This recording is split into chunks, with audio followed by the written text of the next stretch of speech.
ဒီနေ့ပိုတိုရှော့နောက်ဆုံးသင်ခန်းစာကိုလေ့လာကြရအောင်အရင်သင်ပြပေးပြသင်ခန်းစာတွေတော့ဥစဉ် Facebook ကောင်မှာဝင်ရောက်ကြည့်ရှုနိုင်ပါတယ်ခုသင်ခန်းစာမှာအသုံးလိုတဲ့ဒီပုံရဲ့ဒီနှစ်ပုံကို screenshot ယူလိုက်ပါ Photoshop software ဖွင့်မယ် File Open screenshot ယူထားတဲ့ဒီပုံနှစ်ပုံ select မှတ်မယ်ပေါ့နော် select မှတ်ပြီးတော့ open လုပ်နေပါမယ်ဒီပုံနှစ်ပုံပို့ရင်တော့ဒါပထမပုံမှာဒီပထမပုံကဒီကောင်လေးပုံကိုကျွန်တော်အင်ကြီးပြောင်းပြီးတော့ဝစ်ပြီးပေါ့နော်ဒီမှာတော့ခတ်နေတော့ double click နှိပ်ပြီးတော့အရင်ဖြုတ်လိုက်ပါမယ်ဒီဘက်ပုံသွားမယ်ဒီမှာအင်ကြီးပုံတွေရှိတယ်ကိုကြိုက်တဲ့အင်ကြီးပုံတစ်ပုံယူလိုက်ပေါ့နော်ဦးစင်းကဒီဘက်က quick selection tool ကိုယူမယ်ဒီဘက်ဒီအင်ကြီးတွေကိုယူလိုက်မယ်ပေါ့နော်ကိုကြိုက်တဲ့အင်ကြီးယူလို့ရပါတယ် control C နဲ့ဦးစင်း copy ယူလိုက်ပါမယ်ဒီဘက်ကိုပြန်သွားမယ်ဒီမှာ control V ဆို paste ပြန်လုပ်လိုက်မယ်နော်အင်ကြီးတအားကြီးနေcontrol နဲ့ T ကိုတွက်နေမယ်ပြီးမှပေါက်ပေါ်လိုက်နော်အဲ့ဒီမှာဆို shift ကိုလက်ကဖိလိုက်ပြီးတော့ဒီဟာလေးကိုဆွဲပြီးအင်ကြီးလေးသေးလိုက်မယ်နော်ဒါအရွယ်စားညီလေးသေးသွားမှာပေါ့ဒီလိုမျိုးဖိလိုက်ပြီးတော့ဒီအင်ကြီးလေးအရွယ်စားညီလေးသေးလိုက်မယ်ဒီအောက်ကပုံလေးမှာသွားချကြည့်မယ်အဲ့တော့လည်းကြီးနေတယ်နော်ရှစ်ကိုလက်ကဖိထားမယ်အရွယ်စားညီဖို့အတွက်ရှစ်ကိုဖိထားတာပါ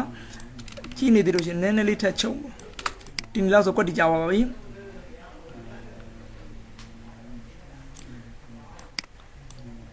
အင်ကြီးနဲ့ဒီလူလေးနဲ့ကွက်တီကြကြီးဆိုအန်တာခေါ်လိုက်ပါနော်အန်တာခေါ်လိုက်တဲ့ချင်းဒီပုံနဲ့ဒါဆိုလူကွက်တီကြလိုက်ကြည့်ပါနော်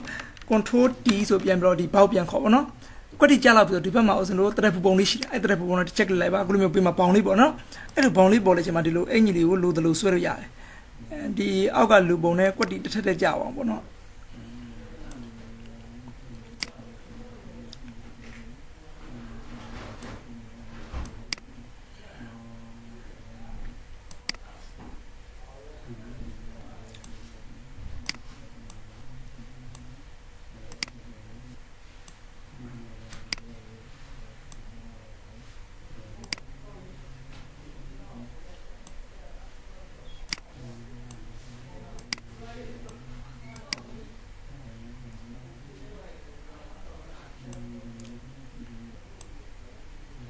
အင်ကြီးပုံနဲ့လူပုံနဲ့တစ်ထက်ကြပြီဆိုလို့ရှိရင်တော့အန်တာခေါ်လိုက်ပါ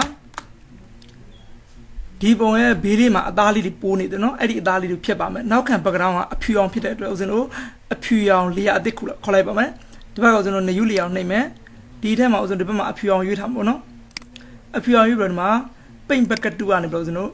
ဒီနောက်ခံကိုအဖြူအောင်ထည့်လိုက်မယ်ပေါ့နော်နောက်ခံအဖြူအောင်ဖြစ်သွားပြီအပေါ်ဆုံးအဖြူအောင် layer ကိုဟိုအောက်ဆုံးမှာထားမယ်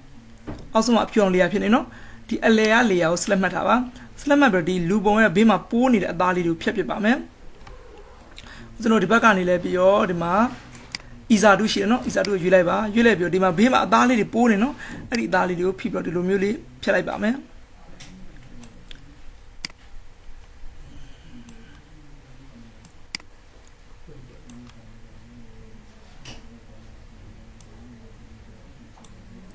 ဒါဆိုရင်လူပုံနဲ့အင်ကြီးပုံနဲ့တစ်ထက်ကျသွားပါပြီဒီတိုင်း layer ကိုဆိုနောက်အလွယ်တကူပြင်ဖို့အတွက်ဒါကိုအရင် save လုပ်ထားပါမယ် file ထဲဝင်မယ် file ထဲကနေကျွန်တော် save အထဲဝင်နော် save ထဲကနေကျွန်တော်ဒီမှာဒါကိုနာမည်တစ်ခုပေးလိုက်ပါနော်အောက်ကနေကျွန်တော် Photoshop format နဲ့ပဲသိမ်းမယ်ပေါ့နော် PSD ဆိုတာတပုံ save ထားလိုက်မယ်ပေါ့နော် okay ဒါတပုံ save ပြီးသားပေါ့နော်ဒီပုံနောက်ပိုင်းမှာကျွန်တော်ပြန်ပြင်ရင်လို့ရှိရင်အဲ့ဒီ save ထားတဲ့ file နဲ့ပြန်ပြင်လို့ရတယ်ကိုလက်ရှိဒီပုံတော့ဦးဇင်းတို့ print ထုတ်ပါမယ် print ထုတ်ဖို့အတွက်ဒါကိုအရင်ဆုံးဦးဇင်းတို့ mood မှာပြောင်းရပါမယ်ဒီမှာ image ထဲဝင် image ထဲဒီ mood ထဲဝင်လိုက်လို့ရှိရင် close RGB mood ဖြစ်နေနော်ဦးဇင်းတို့ CM1K mood ကိုပြန်ပြောင်းလိုက်ပါမယ်ဒီမှာ mask ကိုနဲ့ချက်နေလိုက်ပါ okay နေလိုက်ပါဒါသူ့မှာသူ layer လေးအကုန်ပေါင်းအောင်နော်ဒီပုံရသွားပါပြီဒီပုံဦးဇင်းတို့ print ထုတ်တော့မယ် file ဝင်ပါ print ကို tab လို့ဝင်ပါဒီမှာ print ထိုင်ရတော့ဘောက်လေးပေါ်လာပြီနော်ဒီမှာအပေါ်မှာ printer ဆိုတာရှိတာ printer အမျိုးအစားပေါ့ကိုကွန်ပျူတာနဲ့လက်ရှိတွဲထားတဲ့ printer အမျိုးအစားကိုဒီမှာရွေးပေးရမှာပါဦးစင်းကတော့ Epson M360 series ကိုရွေးပေးထားပါတယ်ဒီမှာ copy ဆိုတာစာရွက်အရေးအတွက်ပေါ့ကိုကနှစ်ပုံဓာတ်ပုံနှစ်ပုံထုတ်ချင်ဒီမှာ2လို့ကြိုက်လိုက်ပေါ့နော်တကယ်3ပုံဆိုဒီမှာ3ပေါ့ကိုလိုချင်တော့ထားပေါ့နော်ဦးစင်းကတော့1ပဲထားလိုက်ပါမယ်ဒီမှာ print setting ဆိုတာရှိတစ်ချက် click လုပ်ဝင်လိုက်ပါမယ်အပေါ်မှာ document citer စာရွက်အရွယ်စားပါဒီကဦးစင်းတို့ A4 သုံးမယ်ဆိုဒီမှာအပေါ်မှာ A4 ရွေးထားမှာပေါ့နော်ကြိုက်တဲ့စာရွက်အရွယ်စားကိုဒီမှာရွေးလို့ရပါတယ်ဦးစင်း A4 ပဲရွေးထားမှာနော်ဒီမှာ portrait နဲ့ landscape ပေါ့နော် portrait ဆိုတာစာရွက်အထောင်ပြောတာပါအထောင်လိုက်ထွက်ခြင်း portrait ကိုရွေးထားပါနော်ဒီက landscape ဆိုတာတော့စာရွက်အလှဲလိုက်ထွက်ခြင်းဒါ landscape ကိုရွေးထားပါနော် paper type မှာကျတော့ဒီမှာအပေါ်မှာ plain paper ဆိုတာရှိတာရိုး paper ပေါ့နော်ဦးစင်းကတော့ Epson Mac ကိုရွေးထားပါတယ်ကိုကြိုက်တာရွေးပေါ့နော် ဒီမှာ quality မှာကျတော့ဒီမှာ standard နဲ့ high နှစ်မျိုးရှိတယ်ဥစဉ် standard ကိုပဲယူထားရမှာမနော်အကဲကိုက color ထုတ်ချင်လို့ရှိရင်ဒီဘက်က color ဆိုတော့အမှန်ချစ်တာမယ်အကဲအဖြူမဲ့ပဲထုတ်ချင်တယ်ဆိုရင်ဒီဘက် gray scale ဆိုတာအမှန်ချစ်တာမနော်ဥစဉ် color ကိုအမှန်ချစ်ထားလိုက်ပါမယ်ပြီးရင် okay ကိုနှိပ်ခဲ့ပါဒီဘက်မှာကြည့်ပါဒီဘက်မှာလူပုံအထောင်လေးပေါ့နော်ဒါဆိုရင်ဒီစာရွက်ကအထောင်ဖြစ်နေပါတယ်ဒီလူပုံအလဲလေးကိုတစ်ချက်လိုက်ပါမယ်ခုလိုစာရွက်ကအလဲဖြစ်သွားမှာနော်ဥစဉ်မှာအထောင်ပဲပြန်ရွေးထားပါမယ်ဒီမှာ center image ဆိုရှင်เนาะအဲ့ဒါကိုအမှန်ချစ်ဖြုတ်လိုက်လို့ရှင်ဒီပုံလေးကိုရွှေ့ကျင်တဲ့အနေထားကိုဒီမှာရွှေ့ရအောင်เนาะဒီလိုဘောင်လေးအောက်တွေကိုထားကျင်လို့ထားရရပါเนาะအဲ့ဒါဒီဘက်က center image ကိုအမှန်ချစ်လို့ရှင်ဒါလေးအလဲရောက်သွားမှာပါဟောအလဲရောက်ရเนาะဒီဘက်က scale to fit median ဆိုရှင်เนาะအဲ့ဒါကိုတစ်ချက်လိုက်ပါဒါဆိုရင်ဒီပုံနဲ့ကွက်တိကြအောင်เนาะအဲ့ဒါအမှန်ချစ်ဖြုတ်ထားလို့ရှင်ဒီပုံလေးကိုဦးဇင်းတို့အကြည့်သေးကိုကြိုက်တယ်လို့ဒီမှာပြုပြင်လို့ရတယ်ပေါ့เนาะကိုထုတ်ချင်တဲ့အရွယ်စားကိုဒီမှာပြုပြင်လို့ရပါတယ်ဒီမှာဒီလိုပုံလေးကိုကြိုက်တဲ့အနေထားထားပါเนาะဒါလေးဥစဉ်အမှန်ချစ်ထားရရှင်ဒါကွက်တိသူစာရွက်နဲ့ကွက်တိကြောင်သူကလုတ်ပေးထားမှာပေါ့နော်ဒီဘက်က bounding box ဆိုရှင်နော်အဲ့ဒါလေးအမှန်ချစ်ပြုတ်လို့ရှင်ဒီဘေးကဘောင်လေးပျောက်သွားမှာပါဒီမှာကြည့်လိုက်ပျောက်သွားရင်နော်ဒီမှာပြန်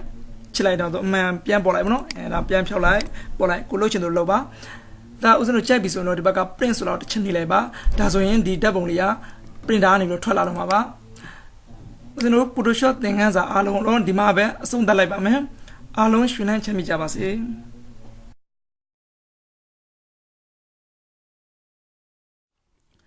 Photoshop သင်ခန်းစာများအားလုံးတော့အောင်မြင်စွာပြီးဆုံးသွားပါပြီ။ဆရာမပြနီးမကြဆိုတဲ့ပညာတစ်ခုစနစ်တကျတက်မြောက်ဖို့ဆရာလိုအပ်ပါတယ်။ဖျားရှင်မတော်ဘာတတ္တဝါတိုင်းမှာသင်ဆရာမြင်ဆရာကြားဆရာဆိုတဲ့ဆရာသုံးမျိုးရှိကြပါတယ်။ဆရာတွေကိုကိုယ်နှုတ်စိတ်တစ်ခုနဲ့ပြင်မမိခဲ့မှဆိုရင်မိမိတို့အတတ်ပညာများပျောက်ကွယ်ခြင်းပညာအညွန့်တုံးသွားခြင်းဘေးဒုက္ခများကြုံတွေ့ခြင်းစတာတွေဖြစ်ပေါ်တတ်ပါတယ်။ဒါကြောင့်အကယ်မိမိတို့ဆရာသမားများပေါ်၌ပြင်မမိခဲ့သည်ရှိသောထိုပြစ်တို့ကိုပျောက်ပါစေခြင်းအကျိုးငါဆရာတို့၏ဂုဏ်ကိုရည်မှတ်၍ဆရာတို့၏ဆရာဖြစ်တော်မူသောမြတ်စွာဘုရားကိုကြောက်ကြရအောင်။